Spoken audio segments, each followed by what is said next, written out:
Good morning, students. Welcome to the new lecture of Transportation Engineering 2. We have started a new topic in Unit 2, which is geometric design of railway track. In last lecture, we have studied about the necessities of geometric design and why it is important to provide geometric design in railway track. We have covered the topic called gradient, which is a part of geometric design. In last lecture, we saw why gradient is necessary, which type of gradient is provided, what are the different types of gradient.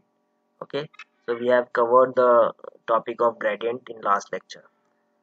Another important part in geometric design is super elevation. Okay, you are familiar with this word called super elevation or cant. In fourth semester Transportation Engineering 1, you have studied about this topic called super elevation. So you have seen this topic in terms of roadways.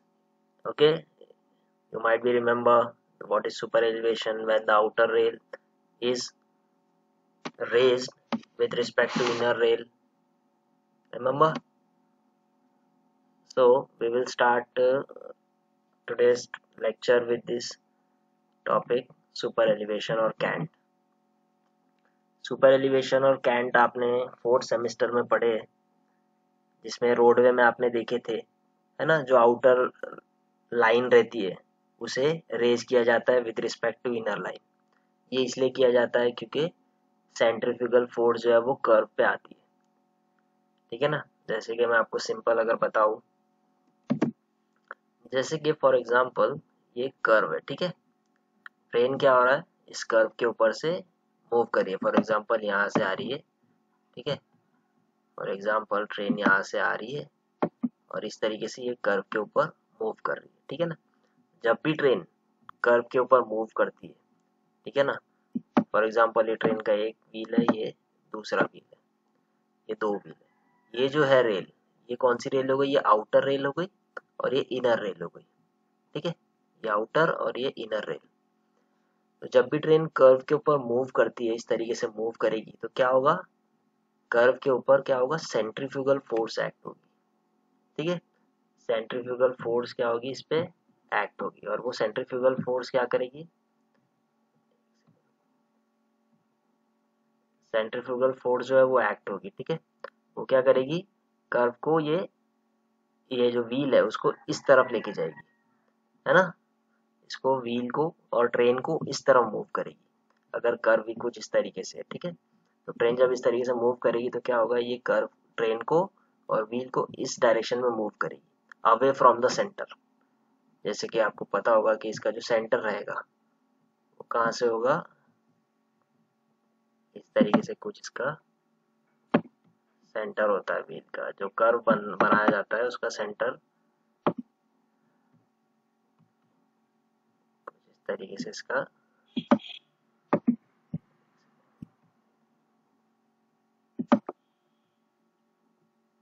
है, ये curve हो गया. ठीक है ना, और उसका centre यहाँ पे है कर्व का. ये जो कर्व जो हो रहा है ना, ये जो कर्व आ रहा है राउंड कर्व, इसका सेंटर यहाँ पे होगा और ये रेडियस होगा. तो क्या होता है, जब ट्रेन किसी भी कर्व के ऊपर मूव करती है तो जो आउटर व्हील है ट्रेन का, जो इस पार्ट पे आ रहा है, ये आउटर रेल है और ये इनर रेल है. ठीक है, ये आउटर रेल और ये इनर रेल. जब ट्रेन मूव करेगी तो क्या होगा, ट्रेन को वो कर्व इस डायरेक्शन में, ये जो है कर्व की वजह से सेंट्रीफ्यूगल फोर्स जो एक्ट होगी वो ट्रेन को इस डायरेक्शन में मूव करेगी. ठीक है, इस डायरेक्शन में बहुत जितनी स्पीड रहेगी उतनी स्पीड से ट्रेन इस डायरेक्शन में मूव होगी और क्या हो सकता है, ट्रेन हो सकता है ओवरटर्न हो जाए कर्व पे. ठीक है, सेम ये होता था रोडवे में. जब भी कोई गाड़ी कर्व के ऊपर मूव करती थी तो centrifugal force away from the centre, ठीक है ना, away from the centre radially उसको मूव करवाती थी. ठीक है, तो ये सेंट्रीफ्यूगल फोर्स जो है वो हॉरिजॉन्टली एक्ट करती थी और जो ट्रेन है या भी रोडवे में भी सेम चीज होती थी कि वो इस डायरेक्शन में मूव हो जाता था. जो सेंटर है, फॉर एग्जांपल ये सेंटर है कर्व का, सेंटर से अवे मूव होता था. इतना याद रखेंगे, ये जो है सेंटर से अवे मूव करता है सेंट्रीफ्यूगल फोर्स. ठीक है, जो सेंटर है कर्व का इससे अवे मूव करता था. तो इसकी वजह से क्या होगा, जब ट्रेन इसके ऊपर फॉर एग्जांपल मूव होती थी, अगर सेंट्रीफ्यूगल फोर्स एक्ट हो रही है और सुपर एलिवेशन नहीं प्रोवाइड किया गया, तो ट्रेन क्या हो सकता था, ओवरटर्न हो सकती थी कर्व पे और एक्सीडेंट के चांसेस बढ़ जाते थे। लेकिन इस कंडीशन को अगर हमें अवॉइड करना है तो हमें या इस कर्व के ऊपर सुपर एलिवेशन को प्रोवाइड करना पड़ेगा। अगर सुपर एलिवेशन प्रोवाइड नहीं किए तो ट्रेन जो इतनी स्पीड से इसके ऊपर से मूव होने वाली है, क्या होगा, अगर सुपर एलिवेशन नहीं प्रोवाइड किया, ट्रेन स्पीड से आ रही है, सेंट्रीफ्यूगल फोर्स एक्ट करेगी और ट्रेन इस साइड हो सकता है ओवरटर्न हो जाए, ठीक है, एक्सीडेंट हो जाए कर्व पे। इसलिए इस कंडीशन को अवॉइड करने के लिए हमें सुपर एलिवेशन प्रोवाइड करना पड़ेगा, ठीक है, सुपर एलिवेशन प्रोवाइड करना पड़ेगा। अब जस्ट इमेजिन कि अगर मैं यहाँ पर एक इसका इस तरीके से एक सेक्शन काटूंगा यहाँ से, तो वो जो है साइड में आपको कुछ इस तरीके से स्ट्रेट दिखेगा वो, अगर सुपर एलिवेशन नहीं है तो। जस्ट इमेजिन, ठीक है। अभी सपोज सुपर एलिवेशन नहीं प्रोवाइड किया गया, ये एक व्हील है और ये एक व्हील है, यहाँ से मैंने एक सेक्शन काटा, तो इस तरीके से साइड में व्यू जो दिखेगा उसमें सिर्फ एक स्ट्रेट लाइन दिखेगी, लेवल रहेगी दोनों रेल, ठीक है, दोनों रेल जो है वो इस तरीके से एकदम लेवल रहेगा, स्लीपर आपको इस तरीके से लेवल दिखेगा। अब फॉर एग्जाम्पल ऐसी सिचुएशन में हमें इसे अवॉइड करना है तो हमको क्या करना पड़ेगा, सुपर एलिवेशन प्रोवाइड करना पड़ेगा। अब सुपर एलिवेशन आपको पता है, सुपर एलिवेशन प्रोवाइड करना मतलब ये जो आउटर रेल है, आउटर रेल का जो लेवल है, हाइट है, उसे इंक्रीज कर देना। तो ये जो आउटर रेल है इसकी हाइट को हम क्या करेंगे, इंक्रीज कर देंगे with respect to inner rail, ठीक है, with respect to inner rail. ये जो इनर रेल है इसके हिसाब से ये जो इसकी हाइट है इसको क्या करेंगे, हम इंक्रीज कर देंगे। कुछ इस तरीके से डायग्राम में आप देख रहे हैं, ये जो सुपर एलिवेशन दिख रहा है, ये इनर रेल है, ये आउटर रेल है, तो इस तरीके से हाइट क्या होगी इसकी, इंक्रीज हो जाएगी। ये जो डिस्टेंस रहेगा हाइट का, difference between the level of rails is called super elevation. तो फिर अगर मैंने सुपर एलिवेशन प्रोवाइड करने के बाद एक सेक्शन काटेंगे तो कुछ इस तरीके से दिखेगा, यहाँ पे इस तरीके से रहेगा।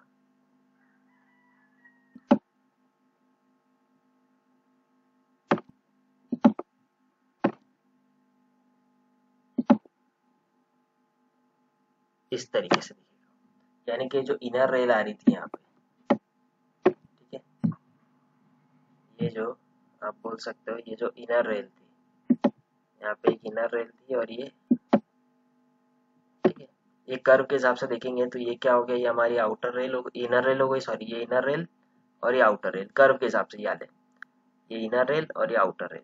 तो हमने क्या किया, सुपर एलिवेशन प्रोवाइड करने का मतलब इस कर्व, ये जो आउटर रेल है इसको थोड़ा सा ऊपर प्रोवाइड कर दिया, हाइट दे दी इसको, आउटर रेल को एक एलिवेशन दे दिए, तो क्या हो गया, कुछ इस तरीके से कर्व दिखेगा फिर। तो इसकी वजह से क्या होता है कि ट्रेन जब इसके ऊपर मूव करती है फिर क्या होता है, जो सेंट्रीफ्यूगल फोर्स है उसे काउंटरैक्ट कर हो जाती है ऑटोमेटिक, क्योंकि लेवल हमने इसका इंक्रीज कर दिया और ट्रेन थोड़ा सा इस डायरेक्शन में झुक जाएगी। जैसे कि मैं आपको बताऊँ, कुछ ट्रेन जो है वो, अब ट्रेन वो थोड़ा सा इस डायरेक्शन में टिल्ट हो जाएगी, हल्की सी टिल्ट हो जाएगी। तो यानी कि क्या होगा, जो सेंट्रीफ्यूगल फोर्स उसको इस डायरेक्शन में खींच रही थी, अब वो क्या होगा, उसका इफेक्ट कम हो जाएगा, ठीक है। अब ट्रेन थोड़ा सा इस डायरेक्शन में टिल्ट हो जाएगी क्योंकि हमने क्या किया, आउटर रेल को थोड़ा सा रेस्ट कर दिया, ठीक है। तो ये होता है सुपर एलिवेशन। सेम चीज जो रोड में होती थी वही रेलवे में भी होती है। तो इसके बारे में कुछ लिखा है वो देख लेते हैं, हालांकि जो मैंने आपको बताया वो इस सिंपल लैंग्वेज में, ठीक है। चलिए देखते हैं इसको। सी है, when a train moves around a curve it is subjected to centrifugal force acting horizontally at the center of gravity of each vehicle radially away from the center of curve. This increases the weight on the outer rails. पूरे paragraph का simple meaning बताता हूँ।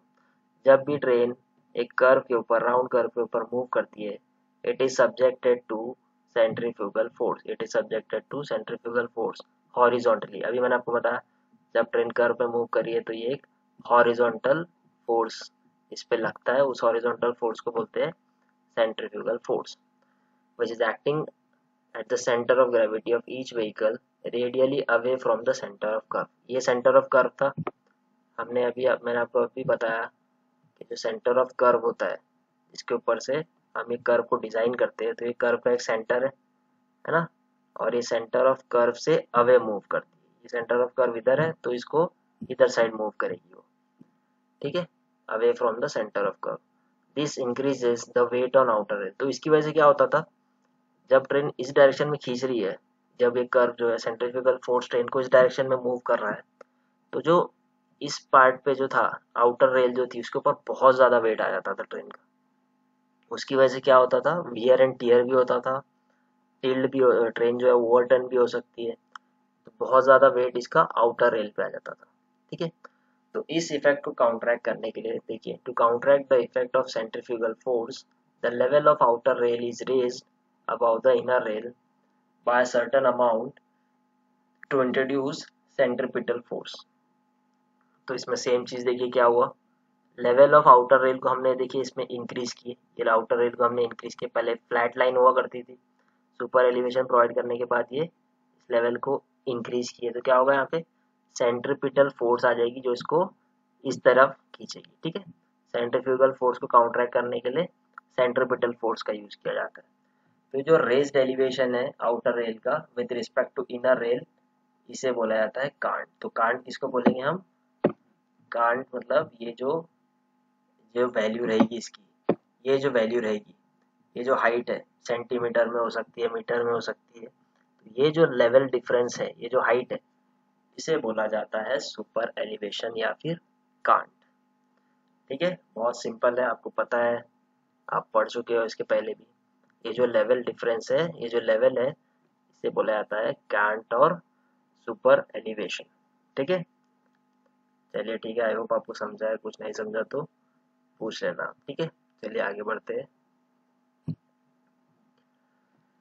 देखिए इसके बारे में और लिखा है सुपर एलिवेशन। फॉर एग्जांपल देखिए यहाँ पे ये ट्रेन है, ठीक है, ये देखिए ये ट्रेन का व्हील है, ये आपको स्लीपर हो गया, ये देखिए ये एक रेल है इनर रेल और ये आउटर रेल। यहाँ पे जो कर्व है ना, यहाँ पे जो कर्व है वो इस तरीके से मोड़ रहा है, ठीक है। ये जो कर्व है ये कुछ इस तरीके से मोड़ रहा है, ठीक है। ये कर्व जो है ना वो इस तरीके से मोड़ रहा है। तो यहाँ पे क्या होगा, अब आउटर रेल इसके लिए ये हो गई आउटर रेल और ये हो गई इसके लिए इनर रेल, ठीक है। तो यहाँ पे देखिए इस तरीके से ये हो गई इसके लिए आउटर रेल, ये हो गई इसके लिए इनर रेल। तो अब किसको उठाएंगे, ये वाली रेल को, ठीक है। तो अब किसको उठाएंगे हम, ये वाली रेल को रेस करेंगे। तो फिर ये इसमें किस तरीके से दिखेगा, वो इस तरीके से दिखेगा।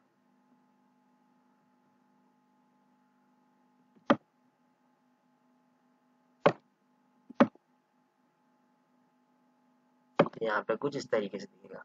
तो यहाँ पे क्या हुआ है, देखिए ये लेवल डिफरेंस जो आ रहा है टॉप से, रेल के जो टॉप से देखते हैं इसमें, ये जो रेल का ये इनर रेल और ये आउटर रेल का जो लेवल डिफरेंस आ रहा है, इसे ही बोला जाता है सुपर एलिवेशन और कांट।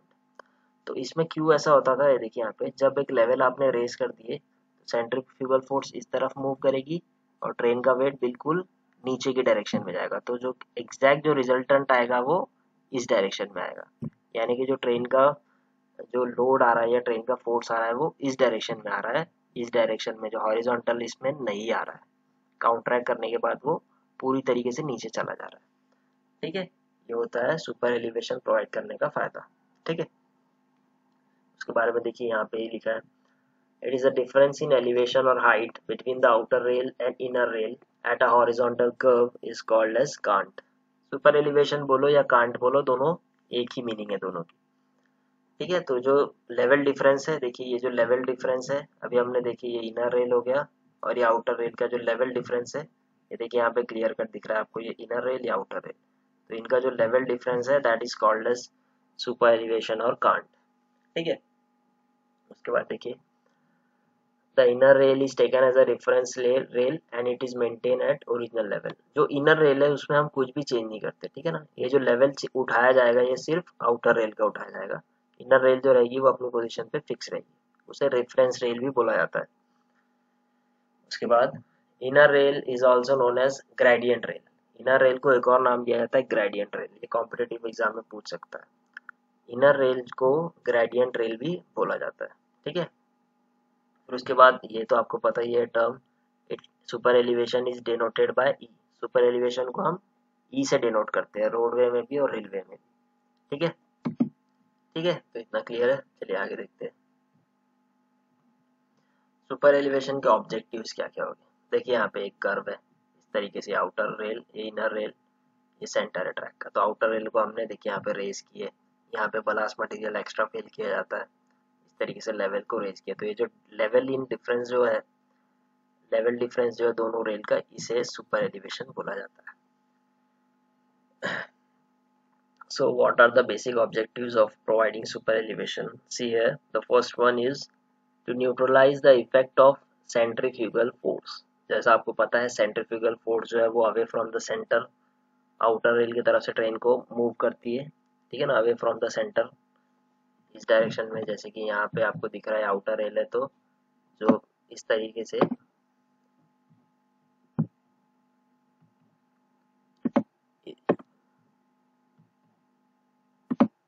वो इस डायरेक्शन में खींचेगी ट्रेन को, है ना, इस direction away from the centre. इसका सेंटर कुछ यहाँ पे होता था कर्व का, तो इस डायरेक्शन में मूव कराती थी।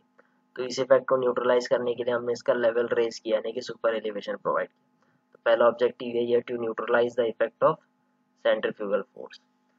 Second is equal distribution of wheel loads. जैसे कि हमने देखे कि जब ट्रेन विदाउट सुपर एलिवेशन जब ट्रेन मूव करेगी कर्व पे, तो आउटर रेल के ऊपर बहुत ज़्यादा व्हील लोड आएगा, यानी कि जो व्हील लोड्स है आउटर साइड में बहुत ज़्यादा आएगा। लेकिन जब आप सुपर एलिवेशन प्रोवाइड करो तो दोनों ही जो व्हील लोड्स है दोनों साइड के, उसमें प्रॉपर इक्वल डिस्ट्रीब्यूशन होगा। Third is providing smooth track, improving passenger comfort. देखिए जब ट्रेन में सुपर एलिवेशन प्रोवाइड करेंगे तो क्या होगा, ट्रेन स्मूथली एक अच्छी स्पीड से मूव हो जाएगी। अदरवाइज अगर सुपर एलिवेशन नहीं होता तो एक जर्क होता था यहाँ पे, ठीक है ना, एक आप बोल सकते हो डिस्कम्फर्ट होता था पैसेंजर को। पैसेंजर अपनी जगह से, सीट से, पैसेंजर भी इस डायरेक्शन में मूव होते थे अगर सुपर एलिवेशन नहीं होता तो। कभी आप इमेजिन करना ट्रैक के ऊपर, कर्व के ऊपर से जाओगे तो जब आप सुपर एलिवेशन, जो सेंट्रीफ्यूगल फोर्स जिस तरफ जाती है उस तरफ हम भी हल्का सा मूव होते हैं। तो जितना अच्छा सुपर एलिवेशन, जितना प्रॉपर सुपर एलिवेशन रहेगा, उतना हमको भी, पैसेंजर्स को भी डिस्कम्फर्ट नहीं होगा। Last one is to reduce wear and tear of the rails and rolling stock. Rolling stock is a part of rail also, train also, ठीक है। तो इसमें क्या होगा, जब हम ट्रेन में देखिए अगर सुपर एलिवेशन नहीं प्रोवाइड करेंगे तो क्या होगा, ट्रेन इस साइड मूव होगी और क्या होगा, जो व्हील्स है वो एकदम से रेल से टकराएंगे, है ना। व्हील जो एकदम इस साइड मूव करेंगे तो ट्रेन से एकदम कॉर्नर पे एकदम रेल और व्हील हो जाएंगे। उसकी वजह से क्या होगा, वियर एंड टियर होगा रेल्स का और व्हील का भी होगा। इसलिए रोलिंग स्टॉक जो है वो ट्रेन के व्हील्स ही है। तो क्या होगा, रोलिंग स्टॉक और रेल्स दोनों में वियर एंड टियर होगा। इसलिए सुपर एलिवेशन प्रोवाइड करेंगे तो जो व्हील्स है वो एकदम सेंटर में रहेंगे, ठीक है। तो ये इसका सिंपल मीनिंग है, ठीक है। तो ये होता है सुपर एलिवेशन। चलिए आगे देखते हैं। देखिए इमेज, इसमें देखिए जो आउटर रेल है, ये कर्व पे देखिए, ये इनर रेल है, ये आउटर रेल है। हल्का सा आउटर रेल थोड़ा सा लेवल डिफरेंस दिख रहा है आपको, क्लियर कट, ठीक है। ये आउटर रेल एक हाई लेवल पे as compare to inner rail, ठीक है। और देखेंगे इमेज, ये देखिए बहुत अच्छे से समझेगा इसमें। ये देखिए कर्व है, ये ट्रेन आ रही है, देखो ये ट्रेन को देखो, इसका देखो ये लेवल देखो, आउटर रेल और ये इनर रेल, ये आउटर रेल हो गया, ये इनर रेल हो गया। दोनों में आपको लेवल डिफरेंस दिख रहा है हल्का सा, ठीक है। हल्का सा लेवल डिफरेंस आपको दिख रहा है। ट्रेन देखिए झुकी हुई है, इस तरीके से झुकी हुई है, यहाँ पे भी झुकी हुई है, क्योंकि यहाँ पे सेंट्रीफ्यूगल फोर्स क्या करती थी, ट्रेन को इस साइड मूव करती थी, ट्रेन को ये इस साइड मूव करती थी। लेकिन क्योंकि ये लेवल, ये आउटर रेल थोड़ा सा ऊपर है, हमने यहाँ पे सुपर एलिवेशन प्रोवाइड किए, तो अब क्या होगा, ये ट्रेन थोड़ा सा इस साइड में, अब ट्रेन जो है वो हल्का सा इस इफेक्ट को काउंटरैक्ट करेगी और आप बोल सकते हो सेंटर की तरफ जाएगी। अब थोड़ा सा कर्व के सेंटर की तरफ जाएगी। पहले यहाँ होता था क्योंकि सुपर एलिवेशन प्रोवाइड किए, तो अब क्या होगा, ट्रेन हल्का सा इस साइड झुक गई और सेंट्रीफ्यूगल इफेक्ट काउंटरैक्ट हो गया। तो देखिए जो आउटर रेल है हल्का सा यहाँ पे सुपर एलिवेशन है। सुपर एलिवेशन ऐसा नहीं होता है कि मीटर्स में रहा, तो आप बोलोगे हल्का सा आपको हल्का सा दिखेगा वो, ठीक है। सुपर एलिवेशन हल्का सा दिखेगा, आई होप ये इमेज से आपको काफ़ी चीज़ें क्लियर हो गई होगी। ठीक है, चलिए आगे देखते हैं। Next one is equilibrium super elevation. देखिए इक्विलिब्रियम सुपर एलिवेशन क्या होता है, इस टर्म को भी याद रखेंगे आप लोग। द कैंट और super elevation as given by equation. Equilibrium super elevation का फॉर्मूला देखिए, E is equal to GB square upon 1.27 R। Standard formula है, याद रखिए इसको। E is equal to GB square divide by 1.27 R, और जो आपको आंसर मिलेगा E का, वो मिलेगा सेंटीमीटर्स में। ये इक्विलिब्रियम सुपर एलिवेशन का फॉर्मूला। इसमें R है रेडियस ऑफ कर्व, G है ब्रॉड गेज, ठीक है ना, जो गेज है that is G is equal to gauge, और V है स्पीड ट्रेन। ठीक है, तो ये नॉर्मल फार्मूला है इक्विलिब्रियम कार्ड का, इसे हम न्यूमेरिकल में यूज करेंगे फार्मूले को। उसके बाद देखिए the load carried by equilibrium super elevation क्या होता है एग्जैक्टली देखेंगे। The load carried by both the wheels will be same.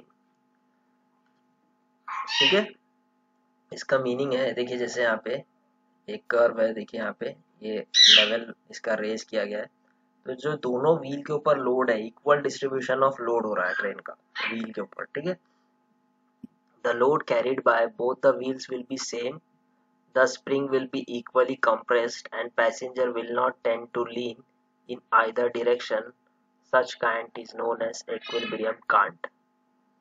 इसका मतलब जो कॉम्प्रेस हो रहे हैं, ठीक है ना, स्प्रिंग्स जो कॉम्प्रेस हो रहे हैं, जो ट्रेन के अंदर स्प्रिंग्स होते हैं वो इक्वली कॉम्प्रेस्ड हो रहे हैं दोनों साइड के, दोनों व्हील के जो स्प्रिंग्स है वो इक्वली कॉम्प्रेस्ड होने हैं, और दोनों व्हील पर इक्वल लोड आना। ठीक है, दोनों व्हील पर इक्वल लोड आना, इसे बोला जाता है इक्विलिब्रियम सुपर एलिवेशन। ठीक है, और इसमें क्या होता है, जो पैसेंजर है, देखिए यहाँ पे the passenger will not tend to lean in either direction, यानी कि पैसेंजर ना तो इस डायरेक्शन में मूव होगा ना इस डायरेक्शन में। ठीक है, जैसे कि ट्रेन इस साइड मूव हो रही है तो पैसेंजर जो है वो इस डायरेक्शन में मूव नहीं होगा, कोई भी डायरेक्शन में वो टेंड टू लीन नहीं होगा, यानी कि उस डायरेक्शन में मूव नहीं होगा।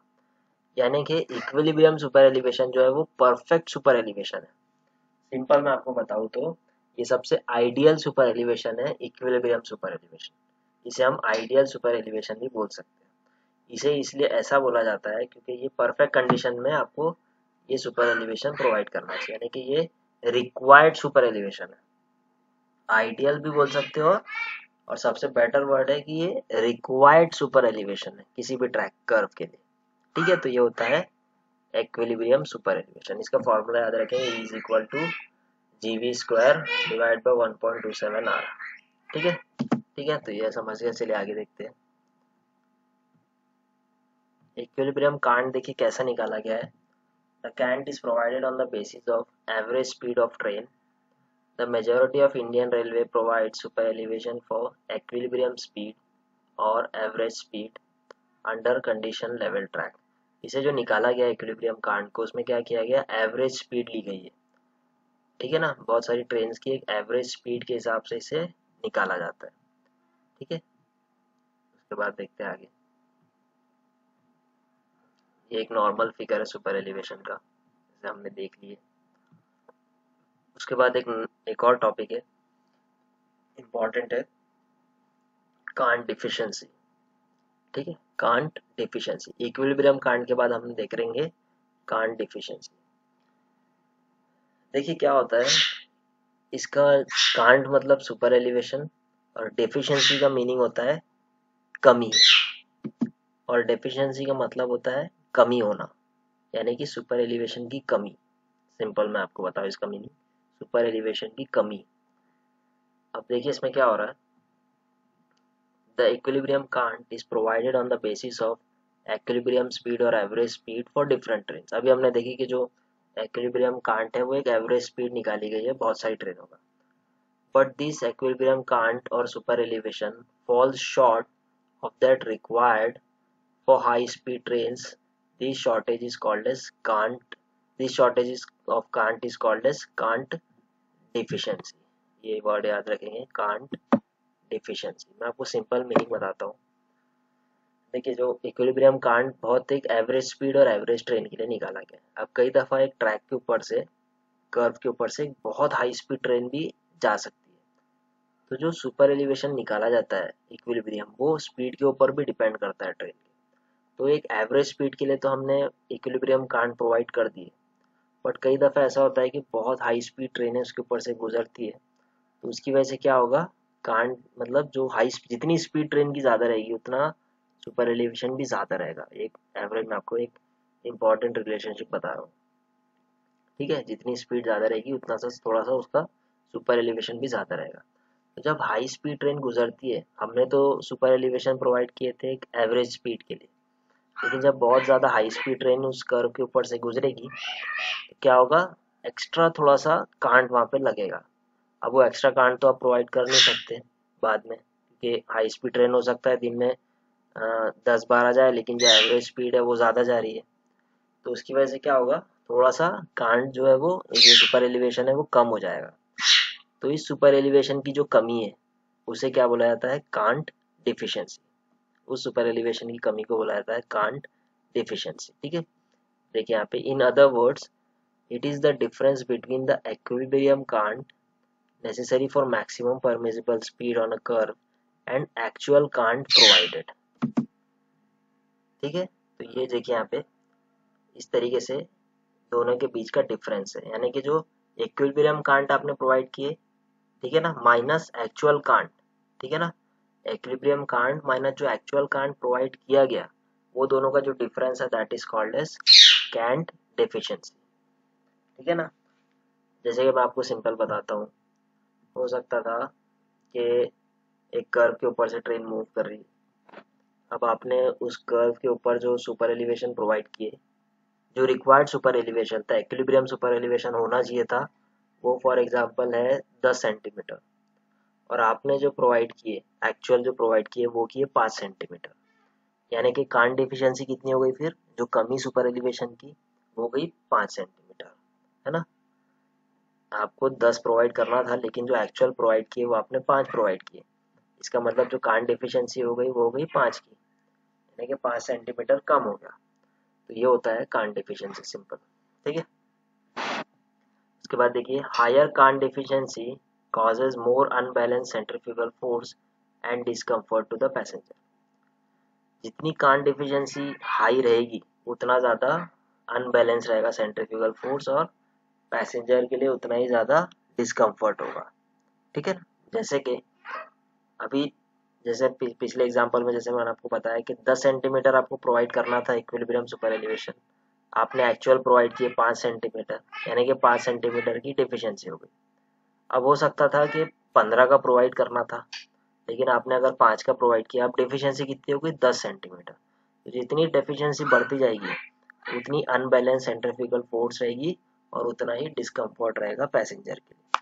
तो जितना रिक्वायर्ड सुपर एलिवेशन, जितनी डिफिशिएंसी आप कम कर सको उतना बेटर है, ठीक है। आपको बस याद रखना है कांट डेफिशिएंसी का formula equilibrium can't minus actual can't, ठीक है। उसके बाद नेक्स्ट देखिए, maximum value of can't deficiency prescribe for Indian railway. ये वैल्यू आपको बहुत इंपॉर्टेंट है, तीनों वैल्यू को बिल्कुल याद रख लीजिए। सबसे पहला, ब्रॉड गेज के लिए जो कांट डेफिशिएंसी मैक्सिमम वैल्यू है, इसको क्रॉस नहीं करना चाहिए कांट डेफिशिएंसी। ब्रॉड गेज जब ट्रेन मूव करी है, कोई ब्रॉड गेज है अगर, तो कांट डेफिशिएंसी की मैक्सिमम वैल्यू है 7.6 सेंटीमीटर। इससे ज़्यादा कांट डेफिशिएंसी नहीं होना चाहिए, ठीक है। 7.6 मैक्सिमम अलावेबल डेफिशिएंसी है, यानी कि मैक्सिमम इतना कम हो सकता है सुपर एलिवेशन, इससे ज़्यादा कम डेफिशिएंसी नहीं होना चाहिए, ठीक है। उसके बाद देखेंगे, जैसे कि इसका भी एग्जांपल जैसे कि मैं आपको बताऊं, for example 18 centimetre 18 centimetre equilibrium can't है और प्रोवाइड किया गया है 8 सेंटीमीटर, यानी कि डेफिशिएंसी कितनी हो गई अब 10। तो 10 सेंटीमीटर अलाउ नहीं है, मैक्सिमम डेफिशिएंसी कितनी है 7.6 सेंटीमीटर, 10 सेंटीमीटर अलाउ नहीं है डेफिशिएंसी। सिमिलरली मीटर गेज के लिए 5.1 सेंटीमीटर एंड नैरो गेज के लिए 3.8 सेंटीमीटर। ये वैल्यू याद रखेंगे, फिक्स है maximum value of can't deficiency. इससे ज़्यादा कांट डिफिशिएंसी नहीं होना चाहिए, इससे ज़्यादा सुपर एलिवेशन की कमी नहीं होना चाहिए। अब हम आते हैं हमारे नेक्स्ट टॉपिक के ऊपर, negative super elevation. Negative super elevation आप लोगों ने नहीं पढ़े, रोडवे में ये टॉपिक नहीं है, ये टॉपिक जो है वो रेलवे में है। तो नेगेटिव सुपर एलिवेशन जो है बहुत इंपॉर्टेंट है, इजी भी है। अगर आप इस पे ध्यान दोगे तो आपको आसानी समझेगा, अदरवाइज कंफ्यूज हो सकते हो। तो मैं जैसा बता रहा हूँ सिंपल लैंग्वेज में उसे समझिए, ठीक है। चलिए देखते हैं, ठीक है। तो नेगेटिव सुपर एलिवेशन देखते हैं। देखिए इसमें, when a branch line diverges from a main line on a curve of contrary flexure, the super elevation necessary for average speed of the trains running over the main line cannot be provided। इसका मैं आपको simple बताता हूँ, बहुत ध्यान से समझिए इसको। देखिए यहाँ पे डायग्राम देखिए, पहले क्या हो रहा था, अभी जब हमने सुपर एलिवेशन पढ़े तो एक ही कर्व था, ये एक मेन लाइन हमने देखे थे, ठीक है ना। मेन लाइन में से ट्रेन मूव कर रही है, तो ये जो आउटर रेल होती थी इसे हम थोड़ा सा ऊपर इसका लेवल रेस करते थे। अब अगर एक कर्व के ऊपर एक मेन लाइन में से अगर एक ब्रांच लाइन डाइवर्ज हो रही है, ठीक है ना, बहुत ध्यान से समझिए इसको। एक मेन लाइन में से अब एक ब्रांच लाइन डाइवर्ज हो रही है, तो क्या होगा, यहाँ पे कहीं ना कहीं एक नेगेटिव सुपर एलिवेशन भी आएगा, ठीक है। यहाँ पे कहीं ना कहीं नेगेटिव सुपर एलिवेशन भी आएगा। और ऐसे इसमें हम क्या करते हैं, दोनों ही लाइन में जो स्पीड है ट्रेन की उसे कम कर देते हैं। अगर एक नॉर्मल सिर्फ मेन लाइन होती तो ट्रेन की जो स्पीड थी नॉर्मल, ट्रेन उसी पे कर्व के ऊपर से मूव हो जाती थी। बट क्योंकि यहाँ पे एक और लाइन निकल रही है, तो हम क्या करेंगे, ट्रेन की स्पीड को कम कर देंगे। इसमें क्या होगा देखिए आगे, इसका मीनिंग देखिए। When a branch line diverges from the main line on a curve, contrary flexure, the super elevation necessary for average speed of trains running over the main line cannot be provided। तो इस situation में क्या होगा, अब super elevation जो हम main line के लिए प्रोवाइड कर रहे थे उतना ही सुपर एलिवेशन अब नॉर्मली हम प्रोवाइड नहीं करेंगे। सुपर एलिवेशन में भी थोड़ी सी कमी आ जाएगी और ट्रेन की स्पीड भी यहाँ पे कम हो जाएगी। उसके बाद देखिए, the speed of the train over the diverging track and main line track has to be reduced. दोनों ही ट्रैक में जो है स्पीड कम हो जाएगी। तीसरी चीज, the reason for reduction of speed is that on the branch line track the inner rail remains at higher level than the outer rail. अब मैं आपको एग्जैक्टली समझाता हूँ सुपर एलिवेशन क्या है। देखिए अब यहाँ से देखिए ध्यान से, ये मेन लाइन है। अब ये मेन लाइन है, इसमें ए और डी, बी और सी। ए और डी देखिए, ये ए, ये देखिए ये जो ए है, ये ध्यान से देखिए इसको, ये ए और डी, ये क्या है, आउटर रेल है। ए और डी क्या है, आउटर रेल है, किसकी, मेन लाइन की। और बी और सी क्या है, इनर रेल है, मेन लाइन की। अभी हमने थोड़ी देर पहले देखे कि सुपर एलिवेशन में अगर ट्रेन मेन लाइन के ऊपर से जा रही है, ए और डी का जो लेवल है उसको थोड़ा सा रेस करना पड़ता था, यानी कि ए डी जो है उसकी हाइट हमको थोड़ा सा इंक्रीज करना पड़ता था। ये सिंपल समझ में आ गया मेन लाइन के लिए।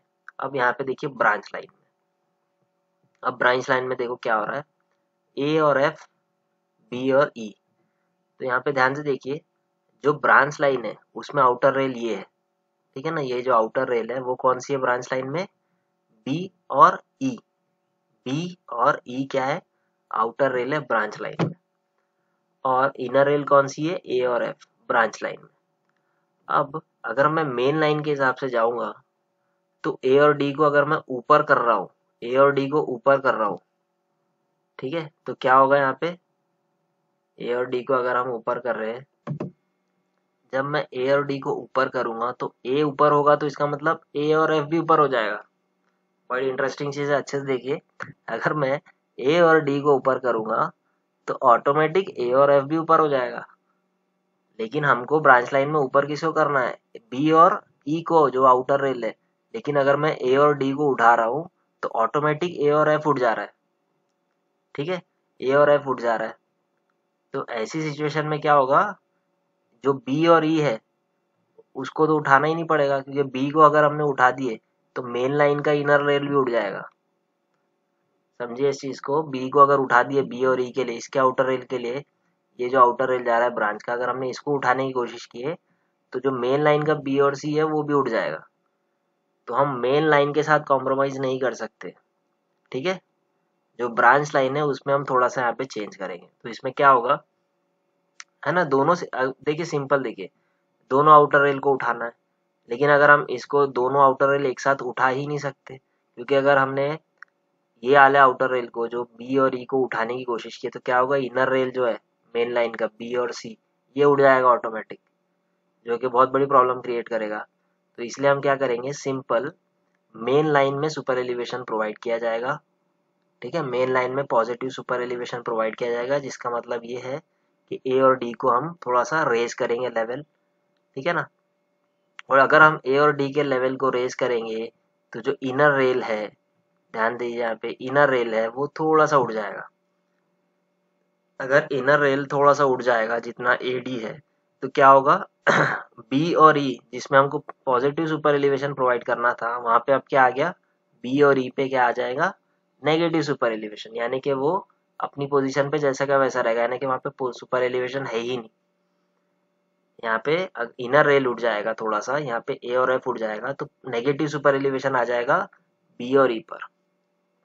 आई होप आपको समझा है, पॉइंट बड़ा इंटरेस्टिंग है, ठीक है ना। तो उड कौन सा जाएगा, यहाँ पे जो लेवल रेज हो जाएगा वो ए और एफ का हो जाएगा। तो नेगेटिव सुपर एलिवेशन किस पे आ गया, बी और ई पर आ गया। ब्रांच लाइन में ही नेगेटिव सुपर एलिवेशन आएगा, negative super elevation main line में नहीं आएगा, आएगा ब्रांच लाइन में, ये चीज याद रखिए, ब्रांच लाइन में ही नेगेटिव सुपर एलिवेशन आएगा, ठीक है। तो ये होता है नेगेटिव सुपर एलिवेशन, ठीक है। आई होप आपको समझा है ये। चलिए आगे देखते हैं। अब इस फिगर के हिसाब से इसको एक्सप्लेन किया गया है, वो मैं आपको ऐसे ही बता दिया था जब भी, देखिए यहाँ पे फिर से देख लीजिए। AD which is outer rail of the main line curve must be higher than the inner rail BC, or in other words point A should be higher than point B, यानी कि point A should be higher than point B। वो main line के लिए outer line को उठाना है तो point A जो है वो हायर होना चाहिए पॉइंट बी के, अभी अब मैंने आपको बताया। उसके बाद देखिए for the branch line however B should be higher than A F और the point B should be higher than point A. अब सेम चीज ब्रांच लाइन में क्या हो रहा है, यहाँ पे आउटर रेल अगर बी और ई है इसका मतलब बी जो है वो ए से ज्यादा होना चाहिए, लेकिन अभी हमने देखे मेन लाइन में क्या हो रहा है, ए ज्यादा होना चाहिए बी से, यानी कि दोनों एक दूसरे को कॉन्ट्राडिक्ट कर रही है दोनों सिचुएशन। तो इसमें क्या हो रहा है देखिए आगे फिर, these two contradictory condition cannot be meet at the same time, ठीक है ना, दोनों पॉसिबल नहीं है। So outer rail BE on the branch line is kept lower than inner rail AF, यानी कि BE जो है आउटर रेल जो है BE उसे क्या किया जाता है, लोअर रखा जाता है किससे, AF के, जैसे मैंने आपको थोड़ी देर पहले पूरा एक्सप्लेन किया। यानी कि किसकी कुर्बानी दी जाती है, सिंपल लैंग्वेज में आपको बताऊँ तो कुर्बानी दी जा रही है ब्रांच लाइन की। नेगेटिव सुपर एलिवेशन आ रहा है ब्रांच लाइन में, हमने मेन लाइन के साथ कॉम्प्रोमाइज नहीं किया, मेन लाइन में ए को हमने ऊपर ही रखे, बी को नीचे रखे। ए को ऊपर रखने की वजह से अब क्या हो गया, बी और ई जो है वो थोड़ा सा नीचे चला गया कंपैरेटिवली इनर रेल के, ब्रांच लाइन के, इसलिए क्या होगा, नेगेटिव सुपर एलिवेशन आया ब्रांच लाइन में। हमेशा याद रखेंगे ब्रांच लाइन में ही नेगेटिव सुपर एलिवेशन आएगा। सो outer rail B on a branch line is kept lower than inner rail AF. In such case, branch line curve, इस लाइन को मैं अंडरलाइन करता हूँ, branch line curve has a negative super elevation, इसे underline कर दिया मैंने, ठीक है। ब्रांच लाइन जो कर्व है वो उसको आएगा negative super elevation, and therefore speed on both the tracks must be restricted, यानी कि दोनों ही ट्रैक में स्पीड को कम करना है, particularly on the branch line, खास तौर पे ब्रांच लाइन के ऊपर।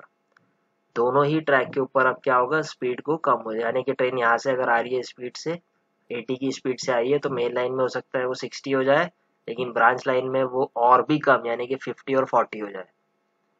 सिंपल है, ठीक है। आई होप आपको समझा, बड़ा इंटरेस्टिंग टॉपिक है। तो ये हो गया नेगेटिव सुपर एलिवेशन, ठीक है। अब नेगेटिव सुपर एलिवेशन के जो न्यूमेरिकल्स है वो हम नेक्स्ट लेक्चर में देखेंगे डिटेल में। तो negative super elevation I hope आपको समझ गया है, ठीक है। कुछ भी डाउट है थेरी टॉपिक में तो आप मुझे पूछ सकते हैं, इंपॉर्टेंट है नेगेटिव सुपर एलिवेशन, ठीक है। चलिए, थैंक यू सो मच।